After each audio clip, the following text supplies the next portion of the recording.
Oke. Ya, oke. Oke, dokter, mungkin seperti apa nih, kan ada Omikron mungkin sama yang tidak mungkin boleh seperti apa sih, Dok? Jadi Omikron itu kan varian ya, dan kondisinya di berbagai negara kan diprediksi sudah naik.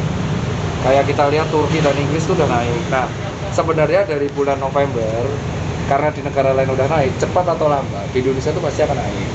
Nah, kita tuh nggak akan bisa mencegah Omikron ini tidak masuk Indonesia, tuh nggak akan bisa. Yang bisa kita lakuin tuh seharusnya kita tuh fokus pada 3 hal. Yang pertama, gimana walaupun Omikron masuk, itu paskes kita nggak overload kayak pas zaman Delta Agustus 2021. Kedua, memfokuskan gimana 80% orang tuh selesai divaksin. Dan yang terakhir adalah gimana kalau gejalanya nggak berat. Itu aja. Jadi kejadian-kejadian kayak Ashanti kemarin tuh, Kak Ashanti, dia curhat ke saya tuh setelah kena hujatan di Twitter. Dihujat bahwa kamu salah nih, kamu nih harusnya orang-orang kayak Ashanti ini yang harusnya speak up bahwa dia udah 2 kali vaksin, gejalanya juga ringan mau TG itu ngomong saya ringan. Tapi dihujat seolah-olah dia menyebarkan kematian, padahal dia fokus karantina. Jadi harusnya yang difokuskan di sini orang-orang kena Omikron ini difokuskan dan untuk supaya dia gejalanya nggak sampai berat, itu gimana gitu. Oke, dokter, benar nggak sih apa yang ngomong Ashanti? Maksudnya ini kan lagi tinggi, tapi beliau malah keluar negeri, berpergian ke luar negeri gitu kan banyak. Bahkan nggak ada yang larang. Orang tuh keluar negeri nggak luar negeri karena ada yang larang. Jadi gini, jangan diputar balikan. Netizen itu tidak paham akar permasalahannya. Sekarang saya tanya ke teman-teman yang di sini ya, apakah ada peraturan yang melarang bepergian luar negeri dan berwisata dari bulan November? Nggak ada kan? Berarti wajar dong kalau ada orang luar negeri, ada orang ke Bali, ada orang ke Malaysia.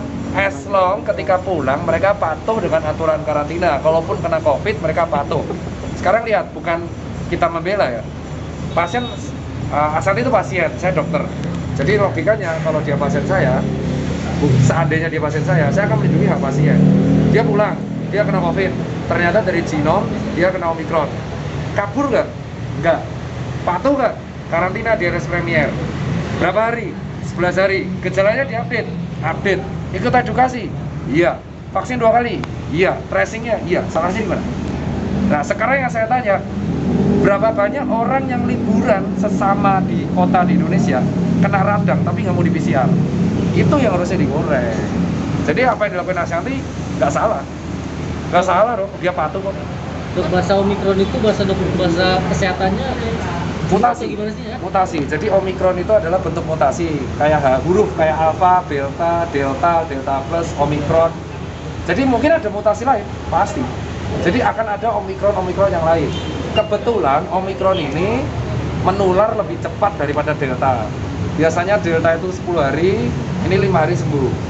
Gejalanya pun dominan radang tenggorokan, demam, matanya pedas. Jadi nggak ada anosmia lagi. Dan kalau sudah 2 kali vaksin, gejalanya lebih ringan dari delta. Gitu. Dan akan ada mutasi-mutasi yang lain. Jadi kita nggak bisa kalau menganggap Omikron ini terakhir, nggak ada.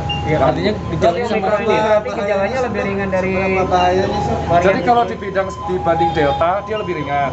Tapi kalau untuk orang yang belum vaksin, dia bahayanya bisa lebih bahaya dari delta. Karena lebih menular. Makanya dapatkan vaksin dosis lengkap. Seperti itu. Kalau dibilang lebih bahaya dari delta kematiannya, masih perlu penelitian lebih lanjut. Karena sejauh ini di Indonesia, kenaikan kasus COVID, tapi angka meninggalnya, amit-amit ya, tetap ada yang meninggal. Itu masih di bawah 10 per hari. Ya semoga aja tetap bisa mendekati 0. Jadi kalau dibilang bahaya enggak, masih perlu penelitian lebih lanjut. Tapi kalau dibilang lebih menular dari delta, iya. Tapi kalau sudah 2 kali vaksin, dia gejalanya lebih ringan dari delta. Bisa dicek, Ashanti itu autoimun, pernah delta, di bulan Juli 2021 gejalanya dia cuma radang sama bindeng, radangnya 2 hari, bindengnya 5 hari. Nah, kalau ini 11 hari yang dia rasakan apa aja sih dari awal hari pertama hingga terakhir? Hari pertama kalau Ashanti itu sharing ke saya di jam 11 malam, itu 30 menit dia ngerasain bindeng sama mata pedas. Hari kedua nyeri tenggorokan, hari ketiga membaik, hari keempat membaik, hari kelima nggak ada bindeng. Dia tambahan karantina 11 itu karena COVID-nya masih positif negatif, jadi naik turun, kadang positif kadang negatif. Terus akhirnya 10 kemarin pulang. Jadi salut banget sih sama tim dokter RS Premier RS terkait ya, karena sangat disiplin. Dan ke Asyanti itu tracingnya disiplin, keluarganya tadi saya tanya semua tracing, dan dia nggak ada sedikit pun niatan untuk kabur ataupun karantina di rumah. Padahal kebijakannya kan karantinanya di rumah setelahnya. Itu yang dia kecewa cuma satu. Tadi sih Asyanti cuma curhat, saya sih kecewanya cuma satu dok. Ini pernyataan Asyanti ya, yaitu ketika saya dikarantina di rumah sakit, instansi terkait malah menyatakan karantina boleh di rumah, padahal saya gejala ringan juga. Itu sih seolah-olah dia menyebarkan kematian, dan bahkan banyak netizen yang mengucapkan duka cita dan menyerang. Ini bisa diangkat ya, Asyanti itu kecewanya yang diserang tuh bisnisnya, dimaki-maki di WA, penyebar kematian, antek-antek penyebar kematian, dasar kamu orang kaya nggak tahu diri. Padahal dia nggak berasa ngapa-ngapain, yang liburan pun banyak dan dia patuh. Nah itulah harusnya kita lebih mengontrol jari-jari ya. Yang terjadi di Asyanti itu lebih miring, tertekan sih, tapi dia patuh sama peraturan dan nggak sembuh alhamdulillah.